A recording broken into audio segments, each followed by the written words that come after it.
Dans cette vidéo, on va parler du genre des noms qui se terminent en -ette, e, t, t, e. Voici quelques exemples. Une omelette, une allumette, une assiette, une serviette, une emplette. La fillette, la banquette, la chaussette, la lingette, la trompette. Une cassette, une devinette, une faussette, une amourette, une vedette. On peut donc voir qu'ils sont tous féminins. Mais est-ce qu'ils sont vraiment tous féminins ou est-ce qu'il y a des exceptions?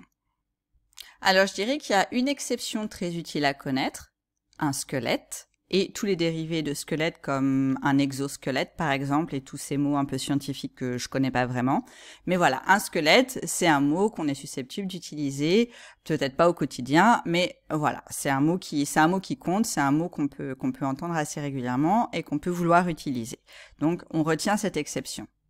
On a aussi ces exceptions-là qui sont moins utiles au quotidien, que vous êtes moins susceptible d'entendre et moins susceptible d'utiliser. Donc, un quart-tête, un quintette, qui peuvent aussi s'orthographier sans le double TE, juste avec ET à la fin, mais qu'on prononce toujours quart-tête ou quintette.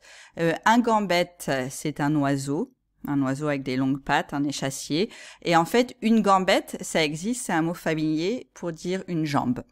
Mais un gambette, c'est un oiseau. Et un radiocassette, si on est réaliste, est-ce que c'est un mot qu'on utilise vraiment encore aujourd'hui? Pas vraiment, vu que, je sais pas chez vous, mais chez moi, il n'y a pas de cassette et je pense qu'il y aura plus jamais de cassette. Donc, mais sachez que c'est un mot qui existe.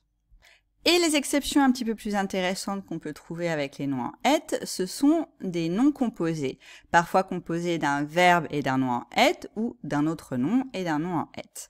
Donc ici, on a un casse-noisette, un pique-assiette, un lance-roquette, un allume-cigarette, un bal-musette, un chauffe-assiette, du papier toilette, un bébé éprouvette, un porte-serviette et un ramasse-miettes. Il y en a un petit peu plus que ça, mais pas beaucoup plus. Et donc, ce qui est intéressant, c'est que les noms en -ette qui composent ces mots, en fait, ce sont des noms féminins. On dit une noisette, une assiette, la toilette, une roquette, une éprouvette, une cigarette, une serviette, une musette, une miette. Ce serait donc logique de penser que ces noms sont féminins, mais ils ne le sont pas, ils sont masculins.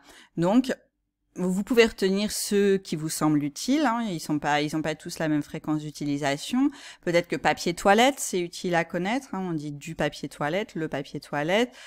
Porte-serviette aussi, on dit une serviette mais un porte-serviette, et a priori on a tous et toutes des porte-serviettes chez nous, au moins un dans la salle de bain. Après les autres, bah ça dépend de votre vie et de ce que vous faites, hein. Peut-être que vous avez un casse-noisette dans un tiroir de la cuisine. Un pique-assiette, c'est une personne qui profite, un profiteur, une profiteuse. Donc on peut. Après, pique-assiette, c'est une personne, donc on pourrait dire une pique-assiette si on parle d'une femme, et un pique-assiette quand on parle d'un homme.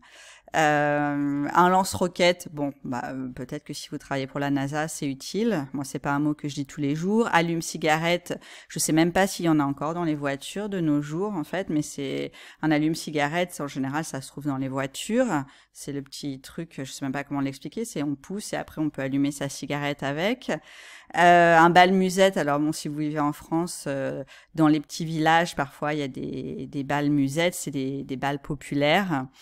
Un chauffe-assiette, alors peut-être que vous avez ça chez vous sous le four, hein, ou après je pense que ça peut s'acheter comme ça séparément, mais c'est un tiroir ou quelque chose où on met des assiettes pour les chauffer. Un bébé éprouvette, donc c'est un bébé qui est conçu dans une éprouvette. Et un ramasse-miettes, c'est une sorte de petite brosse qu'on utilise pour ramasser les miettes. En fait, je sais même pas si ça existe encore aujourd'hui. Je sais qu'il y en avait chez ma grand-mère quand j'étais petite, mais je sais pas si les gens ont toujours des ramasse-miettes aujourd'hui.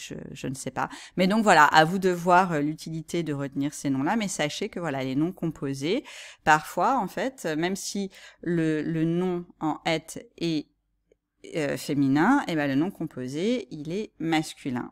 Donc voilà, à vous de retenir cette information si vous le souhaitez. Voilà donc ce que je voulais vous dire sur les noms en -ette. Donc vous retenez qu'ils sont en grande majorité féminin.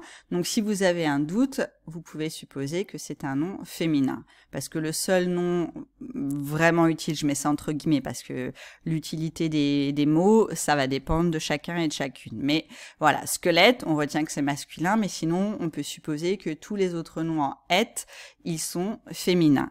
Et on retient qu'il y a certains noms composés qui vont être masculins et donc on retient ceux qui sont utiles pour nous et les autres, c'est pas grave si on les oublie.